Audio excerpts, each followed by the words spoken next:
Let's take a look at affirmative action and comparable worth. In the public service, there's been an emphasis in recent years on the hiring and advancement of minorities and women.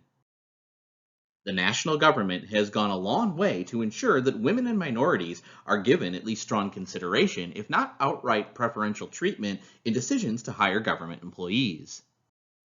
The U.S. Equal Employment Opportunity Commission, EEOC, was established in 1964 to investigate charges of racial and other arbitrary discrimination by employers and by unions and to enforce equal employment laws with legal action.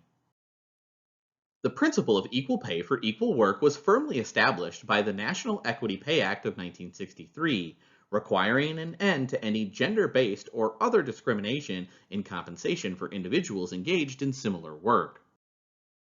The issue of comparable worth goes beyond that principle. It addresses the difficult question of how to set pay levels for individuals doing work that is different but comparable in value to the employer. Apart from the intrinsic issues, there's a key relationship here to affirmative action because most secretaries and nurses are female and lower paid than managers and engineers who are primarily male and higher paid. Others argue that these and similar assumptions represent social stereotypes of women and inherently less valuable workers. The issues raised by affirmative action and comparable worth programs are weighty ones.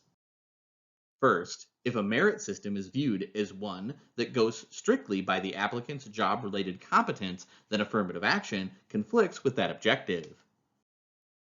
The essence of their contention is that a denial of access through omission or systematic exclusion of certain groups is best remedied by practicing systemic inclusion through affirmative action.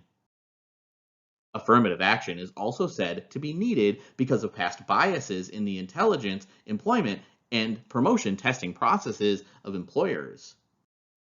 The debate over affirmative action, comparable worth, and quotas is likely to continue, guided by decisions made in legislatures or the courts in the immediate future. There's been a significant increase in the promotion of minorities and women present in the workforces of national, state, and local governments. To that extent, affirmative action employment programs have been a success. There's evidence that white women, as well as minorities of both genders, have made marked gains in government employment generally, but at a slower pace in state and local governments than at a national level. Clearly, affirmative action hasn't done all that its proponents would have hoped. State efforts to encourage their own affirmative action policies or limit federal ones is likely to be decided not only by voters, but by the federal courts as well.